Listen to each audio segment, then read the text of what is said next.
Ini nasihatnya Bergson. Think like a man of action, act like man of thought.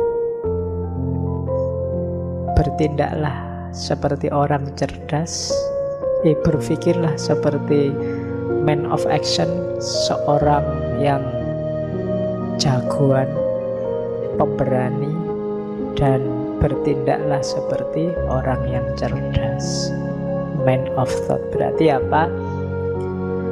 Beranilah berpikir, tidak usah takut. Tapi kalau bertindak, hati-hatilah, penuh pertimbangan seperti seorang pemikir, seorang filosof. Jangan dibalik. Kalau bertindak, tidak dipikir dulu waktunya. Ya kan, sakparepe dhewe. Kalau bertindak, waktunya berpikir, penakut. Berpikir ini takut saya, berpikir itu takut saya, berpikir semacam itu enggak. Pikiran itu enggak ada efeknya. Pikiran itu satu-satunya kebebasan yang hakiki itu kan berpikir. Enggak bisa orang dihalangi saat berpikir. Jadi think like a man of action, act like a man of thought. Tapi begitu mau kamu wujudkan pikiran itu dalam kata-kata atau dalam perbuatan, hati-hati, pertimbangkan dulu. Jangan ngawur. Tapi proses berpikirnya jangan takut-takut. Baca sebanyak mungkin, nyari referensi sebanyak mungkin, diskusi, bahaslah sedalam mungkin, tidak apa-apa. Like man of action. Berpikirlah sedalam mungkin, tapi begitu mau kamu wujudkan dalam tindakan, hati-hati. Apakah itu omongan, apakah itu tulisan, apakah itu perbuatan, hati-hati. Act like a man of thought. Bertindaklah seperti seorang pemikir, berpikirlah seperti seorang jagoan. Jangan dibalik. Oke, itu nasihat dari Bergson yang kedua. Kalau tadi berubahlah terus, kalau ini berpikirlah yang berani dan bertindaklah yang hati-hati. Kalau ini tentang masa depan, katanya Bergson, gagasan tentang masa depan itu penuh dengan kemungkinan yang tak terbatas, sehingga justru lebih berguna dibandingkan masa depan itu sendiri. Itulah mengapa kita merasa lebih mempesona harapan dibandingkan kepemilikan, mimpi dibandingkan kenyataan. Ini katanya Bergson, berpikirlah tentang masa depan, bercita-citalah, bermimpilah. Nanti kamu akan sadar bahwa harapanmu, cita-citamu, mimpimu itu lebih indah bahkan dari masa depan itu sendiri. Harapan itu lebih mempesona daripada kepemilikan. Kalau kemarin kamu ngincer-ngincer mimpi-mimpi supaya dapat dia, itu harapan. Itu rasanya lebih indah, katanya Bergson loh ya, dibandingkan sudah dapat.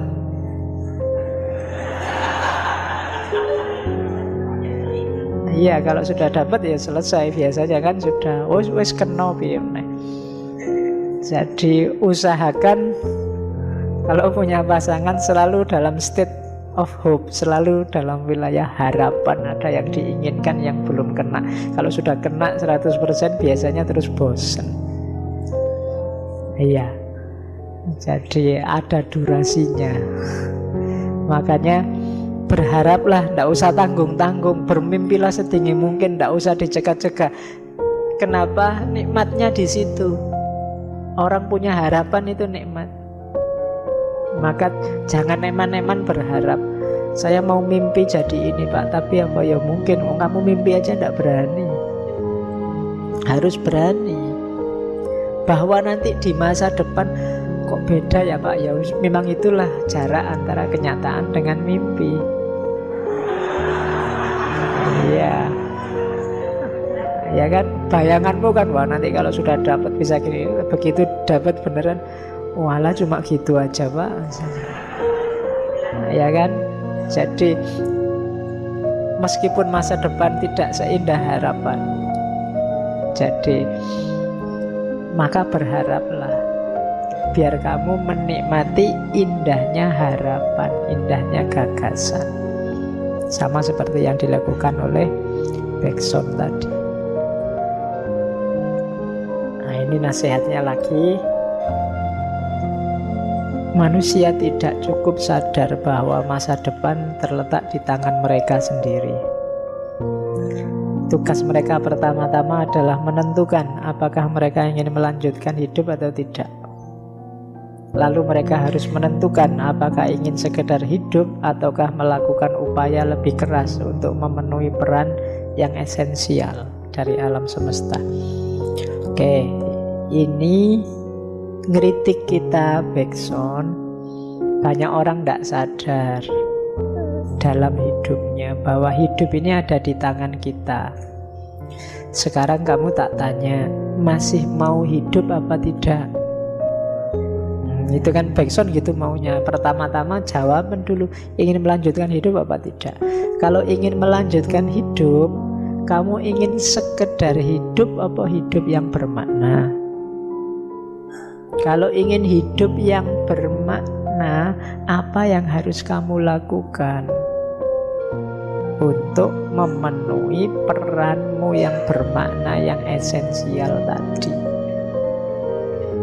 Itu nanti pulang dari sini tanyakan ya, kamu masih mau hidup apa enggak? Ya, kalau sudah kamu jawab, kamu ingin sekedar hidup apa hidup yang berarti, bermakna, yang eksis? Kalau memang jawabanmu sekedar hidup, ya sudah selesai berarti. Asal urip wis, asal ono ambekane beres. Ataukah hidup yang bermakna? Kalau kamu ingin hidup yang bermakna, apa yang harus kamu lakukan? Harusnya kalian sudah bisa jawab. Oke, jadi lakukan upaya lebih keras untuk memenuhi peran yang esensial. Gunanya apa kamu hidup? Kan gitu. Kamu punya cita-cita enggak? Kalau di kampus-kampus itu atau lembaga-lembaga itu sekarang kan selalu ditanya visinya apa, misinya apa, tujuannya apa. Kalau pertanyaan yang sama ditujukan padamu, kamu bisa jawab enggak? Kalau kamu tak tanya, visimu apa dalam hidup? Misimu apa? Tujuanmu apa kamu hidup ini? Nah, itu harusnya kamu bisa jawab. Kalau tidak bisa, ngapain kamu hidup? Kan gitu. Itu namanya muhasabah. Jadi, untuk apa kamu hidup ini? Allah kan tidak pernah iseng. Kamu lahir itu tidak dari ketidaksengajaan loh. Iya, serius kamu ada itu, berharga kamu itu. Makanya ayo sekarang muhasabah. Jadi itu gunanya antara lain belajar filsafat. Kamu muhasabah, introspeksi, apa gunanya hidup, apa yang kamu berikan untuk dunia ini, untuk hidupmu. Apakah cukup hanya dengan pokoknya yang penting saya besok kaya, punya anak, bisa kawin, selesai? Atau apa? Oke, terus kalau ini ngomong perspektif.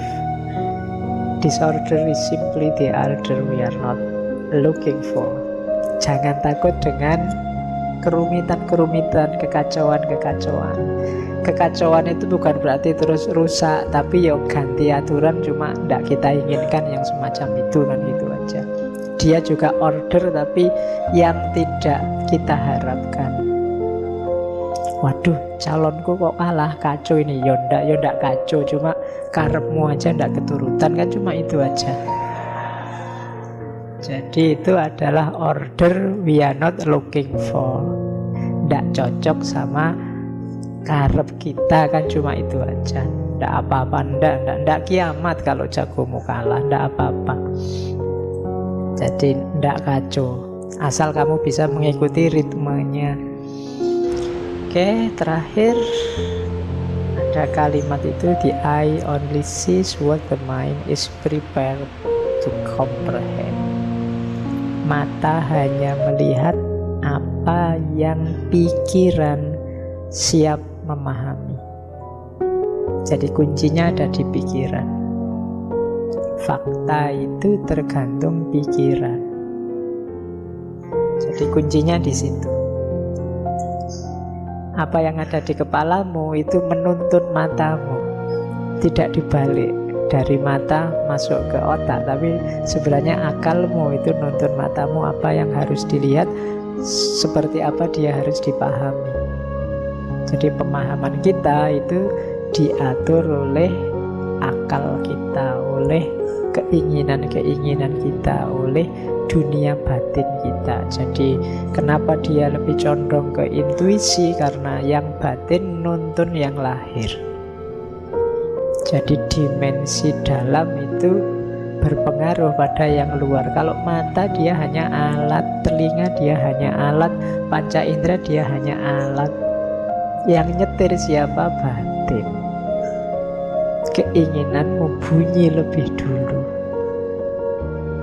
baru fisikmu jalan.